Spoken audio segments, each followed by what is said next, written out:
Olá, meus queridos alunos, tudo bem com vocês? Espero que sim, sou o professor Diego Rodrigues. E nesses vídeos que a gente vai fazer agora, nós iremos falar sobre o movimento do Barroco. Mas para vocês compreenderem melhor o Barroco, nós iremos dividir esse conteúdo em 3 vídeos. No primeiro momento, nós iremos falar sobre a colonização da América Latina, do continente americano, nessa parte que está o Brasil e esses países aqui de baixo, do centro da América Central para baixo, tá? E na segunda parte iremos falar sobre o Barroco no Brasil, como que ele surgiu, com a relação do Barroco do Brasil com o Barroco da Europa. E no terceiro momento iremos falar sobre os grandes percussores do Barroco no Brasil, principalmente de Aleijadinho. Então, para que vocês compreendam, nós iremos começar esse vídeo falando das grandes navegações. Iremos falar sobre história, geografia e artes.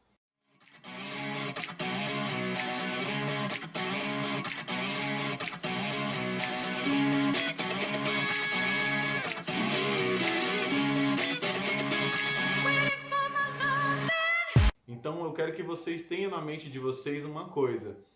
Toda vez que nós estamos falando sobre arte, não tem como falar somente do período histórico da arte.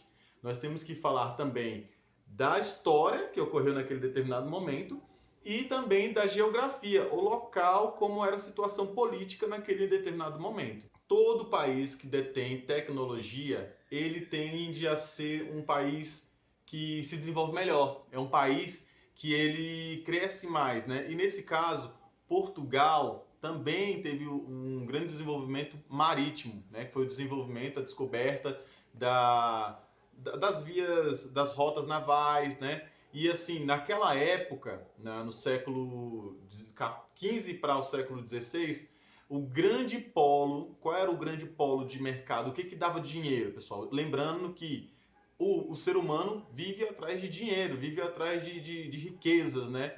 Então, o que estava sendo o auge naquela época? Vocês sabem? Eram as especiarias. E aonde ficavam as especiarias, pessoal? Especiarias, para quem não sabe, são temperos. Naquela época, eles não tinham geladeiras, né? Eles não tinham forno micro-ondas, eles não tinham essas tecnologias que nós temos hoje. Então, para conservar o alimento, eles tinham que guardar esse alimento em tonéis com gordura, né? Ou colocavam sal, salgavam a carne, porque o sal matava boa parte das bactérias. E aí daí que muita gente no Nordeste até hoje tem esse hábito de salgar a carne. Já viu aquela carne seca que bota no sol e salga? É para poder desidratar a carne e poder conservar ela. Voltando à questão das rotas, né? Estamos falando um pouco de geografia agora. Qual era o lugar mais importante naquela época? Onde tinha mais riquezas? Que era de onde provinha esse dinheiro? Esse dinheiro vinha das Índias, pessoal. E tinha 2 caminhos para chegar lá. Um era atravessando todo o continente americano, todo o continente europeu e passando pela Ásia até chegar na Ásia, que demorava muito. E o outro, que demorava cerca de 1 ano aproximadamente, também era muito perigoso, era através das rotas navais. Nós temos aqui uma caravela, né? As caravelas daquela época não eram parecidas com essa, tá? Elas eram mais simples, mas todas elas eram movidas pela força do vento.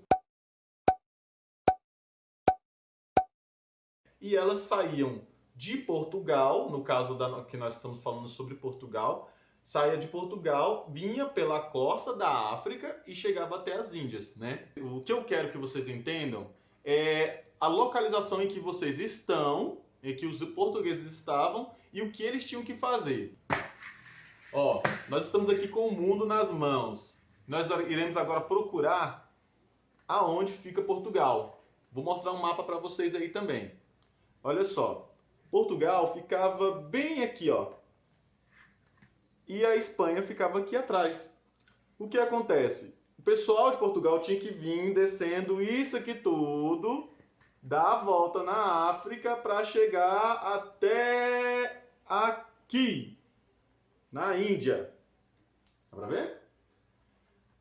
Só que essa rota demorava muito tempo e era muito perigoso, pessoal. E o que eles acabaram fazendo? Acabaram fazendo outro trajeto, que era por dentro da Europa também. Também era muito perigoso e era muito cansativo e tinha mais ladrões. Desse momento, né, nós temos Pedro Álvares Cabral foi fazer uma dessas viagens e acabou perdendo o rumo, né, e acabou parando no Brasil. Quando ele chegou no Brasil, ele chamou os índios, né, que nós conhecemos hoje como índios, né, desse nome para eles de índios. Só que na verdade eles eram nativos daqui. Ele achou que estava chegando nas Índias, né?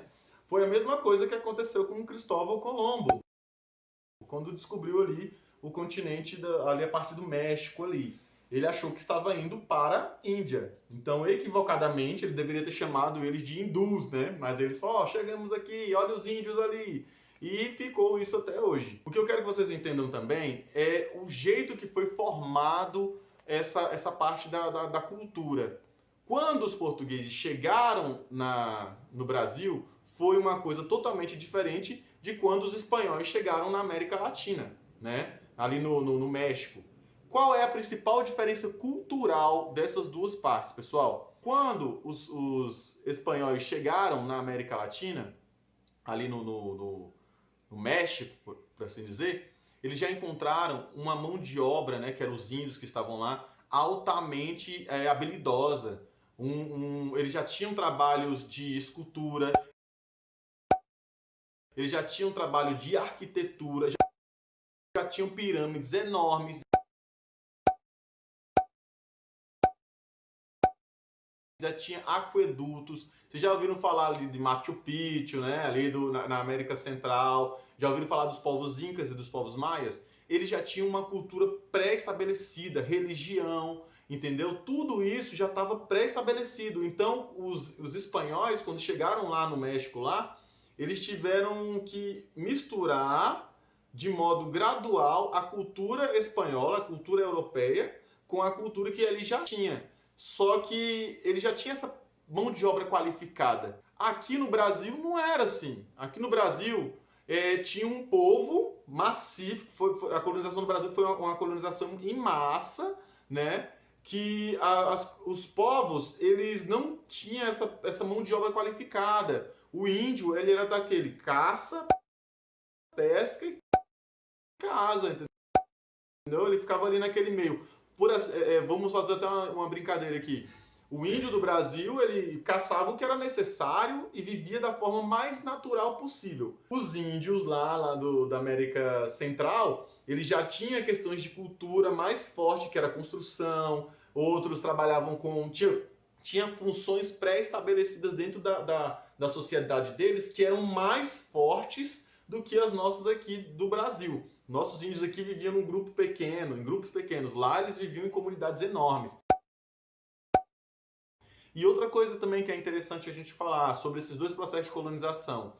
No México, naquela região ali, já existiam pequenas penínsulas, pequenas regiões, pequenas separações territoriais, né? Que eram já que era separado por religião, separado por etnia, por tipo de habitante que morava. E isso veio depois se tornar os países aqui da América Central. Só que no Brasil não foi assim. No Brasil, os portugueses chegaram e eles já tiveram que meio que dominar e ensinar os índios do modo que tinha que ser feito, né? As construções e as arquiteturas.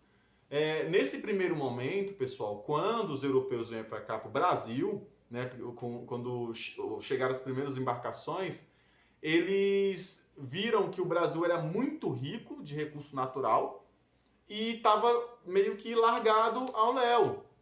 E assim ficou até 1549, pessoal. Por quê? Depois lá que descobriram o Brasil, descobrimos o Brasil, uhul!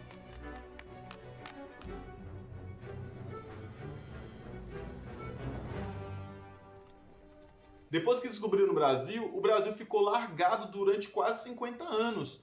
Porque eles vinham para cá, para o Brasil, pegavam os produtos e levavam para a Europa. Só assim, só isso. Para vocês terem ideia, pessoal, vou colocar aí no mapa para vocês. Vou mostrar o pequeno tamanho de Portugal e a dimensão continental do Brasil. Portugal era muito pequeno, o Brasil era muito grande, Portugal não tinha capacidade né, nem vontade, em primeiro plano, de ocupar o Brasil.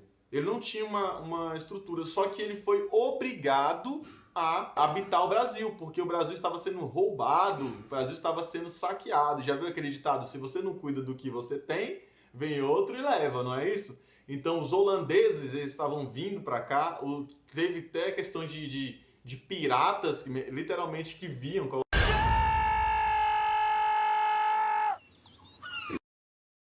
Outras embarcações vinham, paravam no Brasil, como era muito extenso, pegavam as riquezas e levavam, sem ter ninguém ali para poder controlar isso, né? Outra coisa que é interessante a gente analisar a diferença de colonização entre os dois povos, né? Os povos que foi quase assim na mesma época, os espanhóis colonizaram ali o México.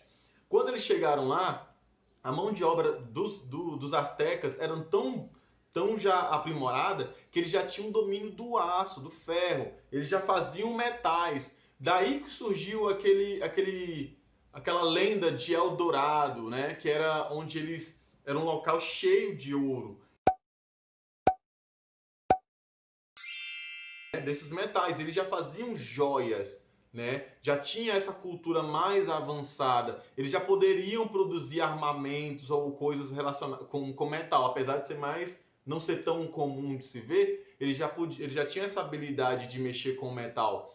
Só que aqui no Brasil, na verdade, os índios não tinham essa habilidade, né? E tinha muitos recursos naturais que não eram explorados pelos indígenas. Os índios olhavam uma pedra de cascalho e olhavam uma pedra de ouro e falavam, porque os holandeses estão indo para lá, né? Tem outros povos que estão começando a ver que o Brasil é enorme e estão roubando a nossa colônia, né? Usem a imaginação de vocês. Quando eu falo de colonização, muitos pensam, veio o cara, atravessou o oceano, o cara demorou 2 meses, atravessou o oceano, trouxeram tecnologia, pegaram algumas coisas e levaram de volta para a Europa. Não foi isso, pessoal. Não foi isso. Eu quero que vocês pensem assim, bem lúdico. Usem a imaginação. Pensa numa nave alienígena vindo. Uma nave, vem do espaço. A nave chega na Terra e fala, olha, a partir de agora vocês vão fazer o que eu estou mandando, senão eu vou matar vocês. Entendeu? Se vocês não trabalhar para mim, eu quero aquele minério lá, aquele negócio lá dourado, eu quero aquilo lá, eu quero aquela madeira, eu quero aquela cana de açúcar, eu quero aquilo outro. Se vocês não fizerem isso, nós iremos matar vocês, porque nós temos tecnologia. E os seres humanos iam olhar para os alienígenas e iam falar, como? Nossa, mas eles são diferentes. Eles vieram numas naves, eles têm roupas, eles têm pele de ferro. Não é essa a visão que o índio tem? Vamos colocar a gente no lugar do índio. Não é essa a visão que os índios tinham dos europeus? Os caras vieram em canoas gigantes, né? Com pau de fogo. Pau de fogo, pessoal, era aquelas... É uma arma que atira. Só que você consegue ver o tiro? Você consegue ver uma bala? Não consegue, é humanamente impossível aos nossos olhos enxergar um tiro de uma bala. Então, para o índio, era uma lança que fazia som de trovão e quem estivesse na frente morria. Então, isso causava muito medo. E então, os povos daqui brasileiros, eles foram dominados pela força e depois também por um negócio chamado doença. Foi a gripe, que foi as enfermidades que o branco trouxe. Nesse primeiro momento, no Brasil, na sua colonização, nós temos uma dificuldade muito grande entre as 3 linguagens que estavam sendo utilizadas. A europeia, né, constituída pelos brancos, a africana e dos ameríndios, que eram os índios aqui da América. O que aconteceu, pessoal? Foi muito difícil, porque o índio não podia mais exercer a sua cultura, né, natural, porque era mal vista pelos brancos, e os negros que vieram como escravos também não podiam exercer suas afrodescendências, assim por assim dizer, suas religiosidades.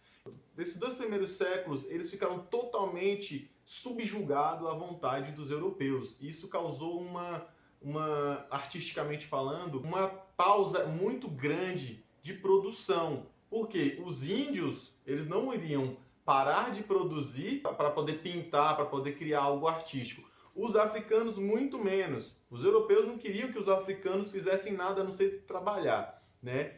E assim, quando que definitivamente Portugal veio a ocupar, fazer uma cidade definitiva aqui?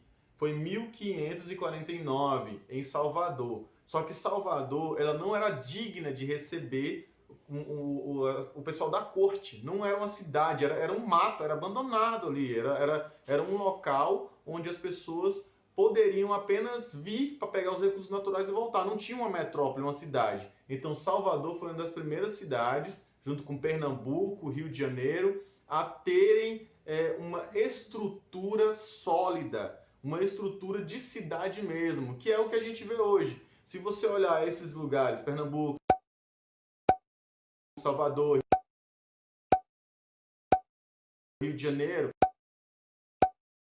vocês vão ver que elas têm características da Europa. As construções são no estilo europeu. Porém, nós temos também as cidades que não eram consideradas cidades nobres, né, a princípio, que elas ficaram meio que jogadas ali pelo poder público de Portugal, só que elas foram se desenvolvendo mais no interior, que era Olinda, por exemplo, era uma cidade que é muito linda, maravilhosa, e também nós temos Vila Rica. Essas duas outras cidades, diferentes das cidades iniciais, Salvador, Rio de Janeiro e Pernambuco, essas duas outras cidades, elas tinham uma arquitetura totalmente diferente. Ela é uma arquitetura relacionada com a Idade Média, onde tinha ruas mais estreitas, onde tinham igrejas em cima dos morros, porque as igrejas serviam como forma de comunicação. Os sinos tinham toques diferentes para se comunicar com a população. Um toque era para a hora da missa, 2 toques era a hora de fazer alguma outra coisa. A igreja, ela tinha um poder muito importante nessa primeira etapa, tá bom? E é isso que nós vamos chegar no momento do barroco aqui no Brasil, na verdade. Esse movimento, ele meio que surgiu porque antigamente existiam os maneiristas, que eles vieram junto com os jesuítas, né? Você pensa assim, por exemplo, Testemunha de Jeová do século XVII, é mais ou menos isso. Eles fizeram uma transição entre o Renascimento e o Barroco no Brasil. O Barroco do Brasil ele é totalmente diferente do Barroco da Europa, tá, pessoal? Ele tinha a mesma origem, a mesma vertente, só que o jeito que eram feitas as coisas aqui era feito pela falta de mão de obra qualificada, pela falta de matéria-prima melhorada, pela falta da indústria, pela falta de estudo, era feito de modo artesanal, tá? E esse modo artesanal que veio trazendo essas características para o barroco brasileiro. Os índios, eles não aceitaram a longo prazo serem dominados pelos europeus. E tinha muitos casos de índios que se revoltavam mesmo. Os negros, por causa da viagem, muita gente me pergunta: poxa, professor, por que quando os negros não chegaram no Brasil, eles não derrubaram os brancos? Por que eles não fizeram uma revolta? Gente, eram 2 meses de viagens amarrado num porão cheio de rato. Eu vou colocar um vídeo para vocês para mostrar como que era essa viagem. Vou botar um link aí do vídeo para vocês. Eles já chegavam muitas vezes doentes. Tanto é que quando eles chegavam ou em Pernambuco ou na Bahia, em Salvador, eles já tinham um cemitério, que muitos deles já chegavam mortos. E eles já vinham feridos de guerra muitas das vezes. Então era uma viagem que quem sobreviveu realmente, os caras eram super-heróis. Mas nesses primeiros 2 séculos, quase 3 séculos depois do descobrimento do Brasil, a produção artística dos negros, a produção artística dos índios, elas não deixaram ser desenvolvidas, né? Na arquitetura do barroco, nós podemos ver que vários vestígios foram deixados na história, e um deles falava que tinha igrejas próprias para os negros, porque os brancos não queriam se misturar com os negros. A cultura religiosa dos escravos, o escravo que adorava Ogum, Iemanjá, Axé, esses escravos que adoravam essas entidades eles não podiam mais adorar elas. Eles eram proibidos de adorar os santos deles. Então eles iam para a igreja. Então o que que os escravos fizeram? Eles foram muito espertos. Falaram, eles podem dominar o meu corpo? Podem, mas não pode dominar a minha mente. Quando eu estiver entrando dentro da igreja e eu estiver orando para São Miguel Arcanjo, eu não vou estar pensando em São Miguel Arcanjo, vou estar pensando no Ogum, que é uma entidade guerreira. Quando eu for estiver dentro da igreja e estiver orando por Maria, não vou estar orando por Maria, vou estar adorando Iemanjá. Então, vários santos da cultura europeia acabaram se tornando para os negros entidades, né, africanas, né? Então nós podemos ver que isso foi uma das formas que os negros utilizaram para poder ter a sua religiosidade expressada, né? Então, por enquanto, nesse primeiro vídeo nós iremos falar sobre isso. No segundo vídeo iremos falar sobre o ciclo do açúcar e o ciclo do ouro. Espero que vocês tenham gostado do vídeo. Curtam, compartilhem e até mais, pessoal. Valeu, beijo!